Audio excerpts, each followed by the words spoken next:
Question is racism in football or society? Because me take you on a journey, so bear with me, okay? I didn't start supporting Spurs until I was about 6, 7, but I didn't go to a game until about 10 years later.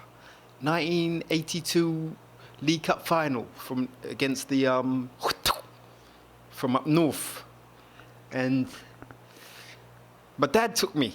17, my dad took me. Now, after the game, my dad said, "You know what? I never go into another football game again in his life." And God rest his soul, he never did, and I don't blame him. My dad was never a man to swear or cuss. He's a respectable dude, and you know what it's like at a football game. It's fuck this and fuck that, and the chanting, the songs, they've got swearing in them as well. So, yeah, my dad wasn't interested in that at all.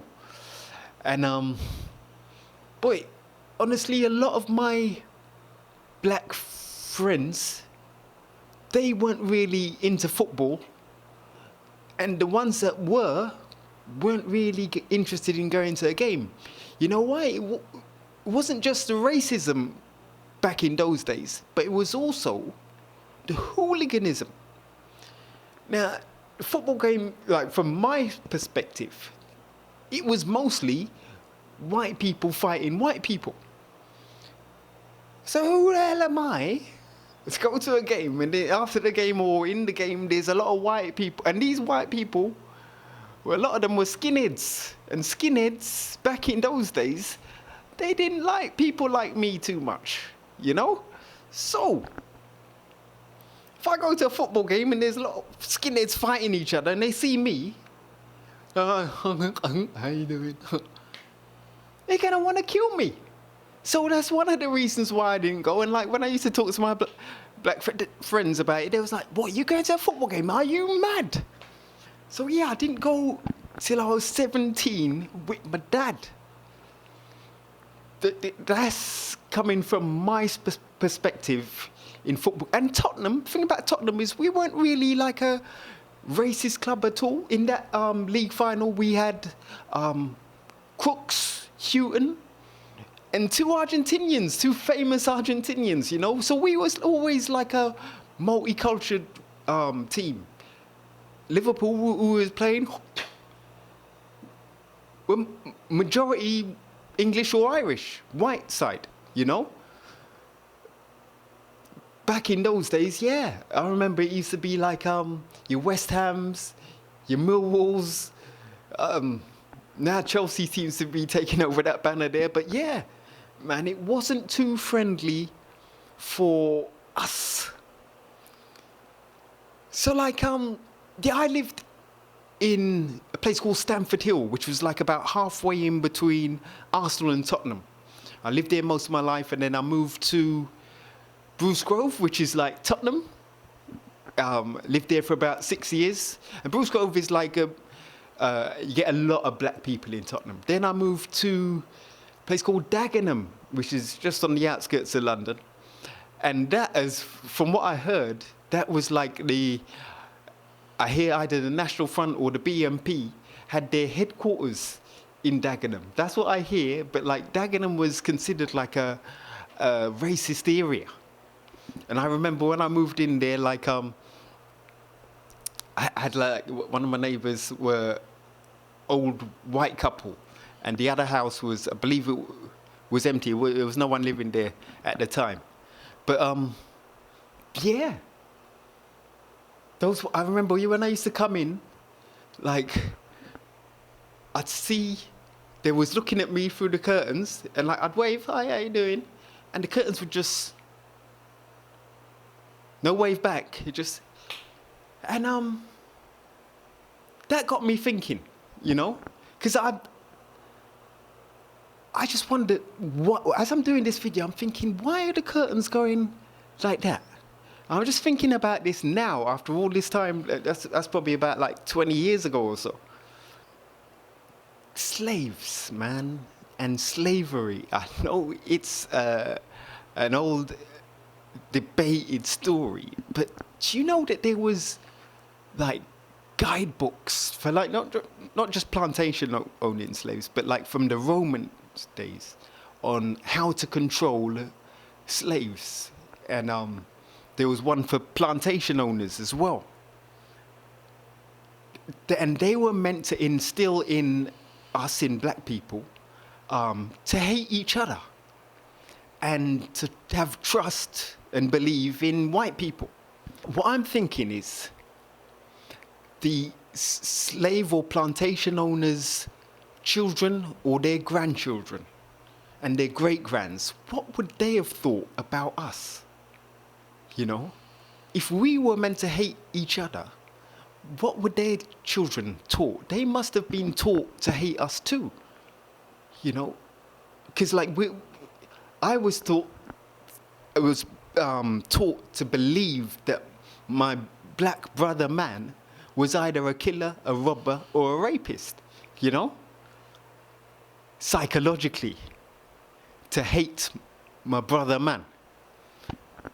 The plantation owners' children, wouldn't they have thought the same thing? So that takes me back to the curtain. Why? Why would they shut the curtain? Is it possible that she was just looking and checking me out? As I say, I'm just thinking about this as I'm making this video.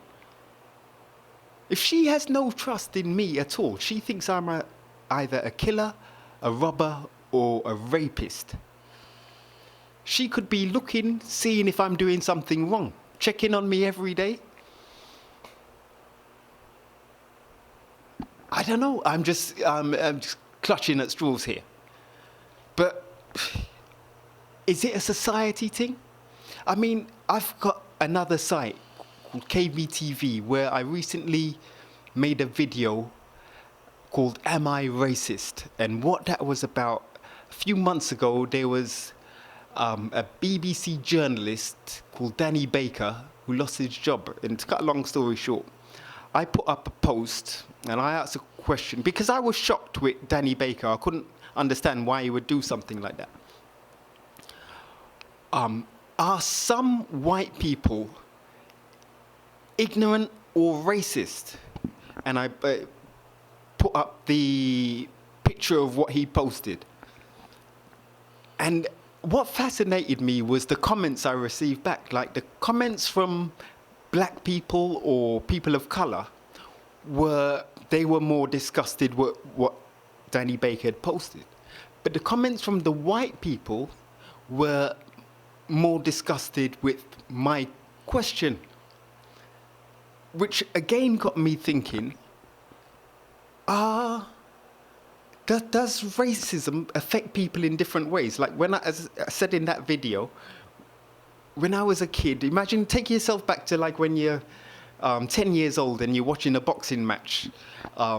If I was watching a boxing match then of a black person fighting a white person, I would naturally want is it natural to want your own color person to win the fight? Now, when I'm watching a fight, I just want the best person to win. So my conclusion from that video was that it was a tough one to conclude, but my conclusion from that video was we all see things from our point of view, and what one person might see as racist, another person with a different shade of skin might not. I just hope it goes away. But I just thought I had to get that off my chest, man, and talk to like some of my Tottenham supporters here, because like, as I say, I'm proud to the fact that I've only been to about 4 or 5 Tottenham matches. I was mostly an armchair supporter, tell you the truth, but I've never really heard any racist chanting at Tottenham. I didn't go to any away games, but the only away game I ever went to was that final. Yeah, I used to keep it at home or hear about it in the news, man. I just didn't want to get myself in, like there was, in those days, there was racism, there was fighting. I just want to go to enjoy the game, and that's what I can't understand about it. Some people like to go there, watch the game, and then get into a fight, or call people racist names. Are they doing enough in football to stamp it out? Raheem Sterling says no. I think Danny Rose is disillusioned with it as well. Let's hope that they need to do more. Personally, I think they need to do more. But will it stop? I don't think for a while yet, man. It's just, as I say, like, it's been implanted in some of, you know, children's children. You know, it's just, it'll take a while for it to filter out. Hopefully one day we can live in a loving world, man. Have a great day.